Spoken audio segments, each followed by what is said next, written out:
तस्मात् शङ्खं प्रपूजयेत् त्वम्पुरा सागरोत्पन्नो विष्णुना विदृतकरे नमितः सर्वदेवैष्टपाञ्चदन्य नमोऽस्तुते पाञ्चदन्याय विद्महे पावमानाय धीमहि तन्नः शङ्खः प्रचोदयात् अग्नेर्मध्ये प्रार्थमस्य प्रचेदतोऽयं पाञ्चदन्यं बहवस्समिन्धते विश्वस्यां विचक्रविभीषवागं तमीमहे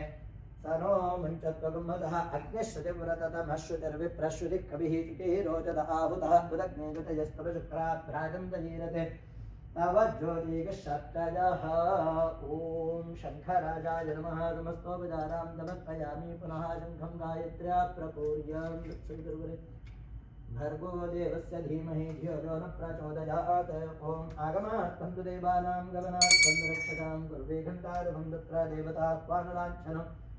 भोदीपदेवीरूपस्त्वं कर्मसाक्षेषु विघ्नकृत यावत् कर्मगमाप्ति स्यात् तावत्त्वं सुस्थिरो भव दीपदेव्यै नमः नमस्तोपचारां समर्पयामि वो गुङ्गुरुभ्यो नमः गङ्गणपतये नमः सुन्दरस्वत्यै नमः क्षमक्षेत्रबालकाय नमः आधारशक्त्यै नमः महावोम् अनन्तगुणगणसिद्धियुक्तादिपरिवारश्री वरद वेङ्कटेश्वरस्य योगपीठ आसनाय नमः स्वर्णपीठं कल्पयामि ॐ गणानां त्वा गणपतिं हवामहे कविं कवीनामुपमश्रवस्तमं ज्येष्ठराजं ब्रह्मणां ब्रह्मणस्पदान शृण्वन्नोतिभिः सीदसादनं तत्पुरुषाय विद्महे वक्रतुण्डाय धीमहि तन्नो दन्त्यः प्रचोदयात् ॐ श्रीं ह्रीं क्लीं ग्लौं गणपतये वरदसनाद्यवचारां समर्पयामि अन्नपूर्णे सदापूर्णे शङ्करप्राणवल्लभे ज्ञानवैराग्यसिद्ध्यर्थं भिक्षां देहि पार्वती श्रीमात्रे अन्नपूर्णेश्वरी देव्यै नमः ध्यायामि आसनाद्यवचारपूजा समर्पयामि ॐ सहस्रशीर्षापुरुषः सहस्राक्षसहस्रपात् स भूमिं विश्वतो वृत्पात्यतिष्ठद्गजाङ्गुलं हिरण्यवर्णां हरिणीं सुवर्णरजतस्रजां चन्द्रां हिरण्मयीं लक्ष्मीं जातवेदो महावः ॐ नमो नारायणाय ॐ श्रीदेवी भूदेवी रमेधश्रीवरदवेङ्कटेश्वरस्वामिने नमः ध्यायामि ॐ पुरुष एवेदकं दर्वं यद्भूतं यच्च भव्यम् उदामृतत्वस्यैतानहाय दन्नेनादरोहति रत्नमातरं समर्पयामि एतावानस्य महिमा अतोज्जायाकृष्टपूरुषः पादोऽस्य विश्वभूतानि त्रिपादस्सामृतं दिवे ॐ नमो नारायणाय पाद्यं वाद्यं समर्पयामि त्रिपादोर्ध्वपदेत्पुरुषः पादोऽस्येह भवात्तनः ततो विश्वं गक्रामददातनानशने अभेस्तयोः अर्घ्यमर्घ्यं समर्पयापोष्टामयो भवस्तानभूर्जे ददातनः महेरं विश्वतोऽस्वास्याविष्टभुजाङ्गुलं गुरुतरेवेदं दर्वं यद्धूतं नित्यभव्यं मुदागृतस्वस्तेदानोदन्नेनादरोहति एतावानस्य महिमातो वज्राय अष्टपूरुषः पादोऽस्य विश्वभूतानि त्रिपादस्सामृतं दिवीत्रिपादोद्भवदेत्तरुदत्तादोऽस्येह भवत्तनः ततो विश्वं गक्रामस्सादनानगणे अभिरुत्माद्विराडजायितविराजो रिपुरुषः ददातोऽत्यर्च्यतविश्वाद्धूममिदो बृहत्रुजेन हविदादेवाज्ञमदन्मुदा यदन्तो रक्तिः महादेवायेति कीलकं श्री सांब सदाशिवप्रसाददिध्यर्थे रुद्राध्याय प्रश्नमहामन्त्रजवाभिषेके विनियोगः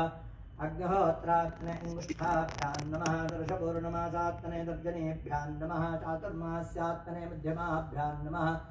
निरूढभुजबन्धात्मने श्री सांब परमेश्वराय नमः ॐ रमण्यभवतोत इषवे नमः नमस्ते अश्वधन्वने बाहुभ्यां तते नमः यात इदुष्टवदमाभिजाकशीः यामिषङ्गिरिजन्तहस्ते बिभर्षस्तवे शिवाङ्गिरित्रतां कुर्माहि गुंते पुरुषं जगत् शिवेन वचसा त्वा गिरिशाच्छावदामसि यथा गर्वास्तयातु धान्यः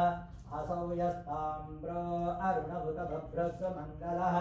एते मागुं रुद्रा अभितो दिक्षत्रतात् सहस्रतो वैशाखुं हेरजीमहे असौ यो वसर्पति नीलग्रीवो विलोहितः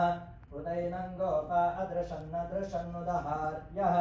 उदैनं विश्वभूतानि दृष्टो मृडयं च धन्वनस्त्वमुभयोराग्नियोज्यां याश्चते हस्त इष बप्परासा भगवो वप अवतप्यतनुस्त्वगुं सहस्राक्षदते दुधे निषेद्य शल्यानां मुखायुगो न सुमना भव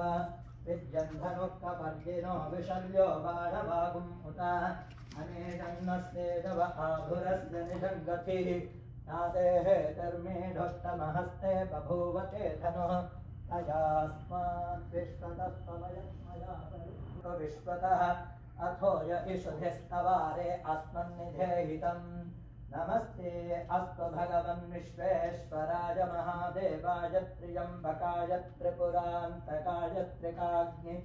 कालाय कालाग्निरुद्राय नीलकण्ठाय मृत्युञ्जयाय सर्वेश्वराय सदाशिवाय शङ्कराय श्रीमन्महादेवाय नमः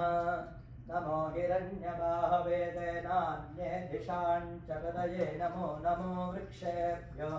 हरिकेशेभ्यः पशूनां पतये नमो नमः सस्पिञ्जराय कृषीमते पथीनां पतये नमो नमो बभ्रजाय विव्याधिनेन्द्राणां पतये नमो नमो हरिकेशायोपवीतिने पृष्ठाय नमो नमो रोहिताय घोषाय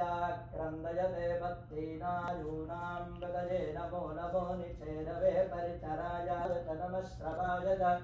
प्रतिश्रवाय च नमः आशुषेणाय चाशुरथाय च नमः शूराय च वभिन्दते च नमो वर्मिणे च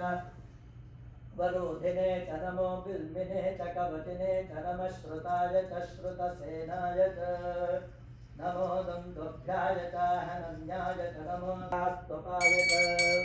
नमः सोमाय च रुद्राय च नमः ताम्राय च अरुणाय च नमः छन्दाय च प्रसुतये च नमः उग्राय च भीमाय च नमो अग्रे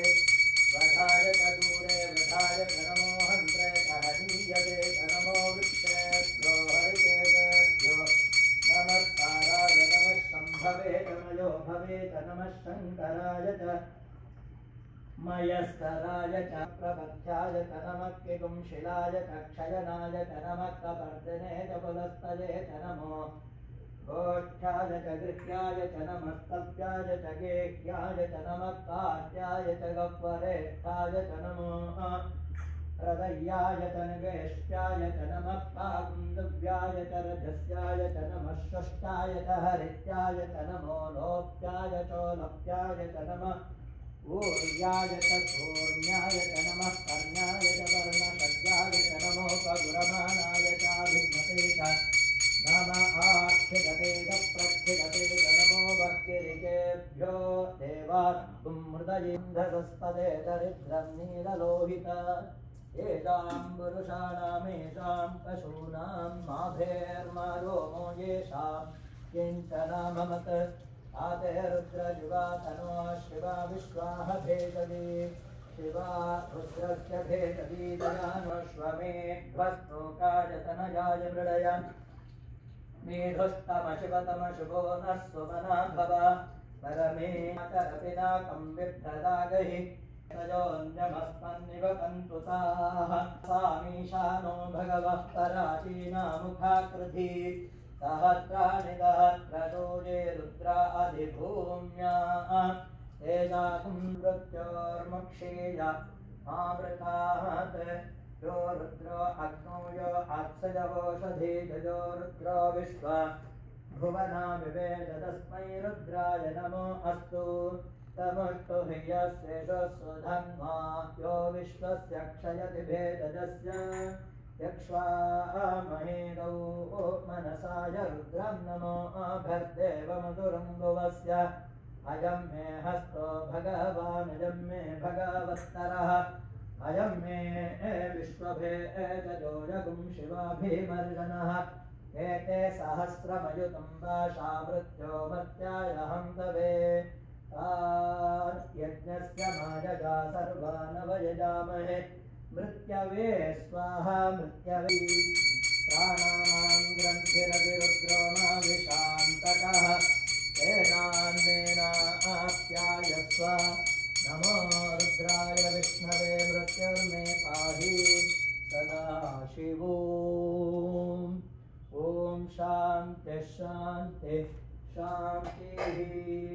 ॐ सद्यो जातं प्रपद्यामि सद्यो जाताय वै नमो नमः भवे भवेनाति भवे भवस्व मां भवोद्भवाय नमः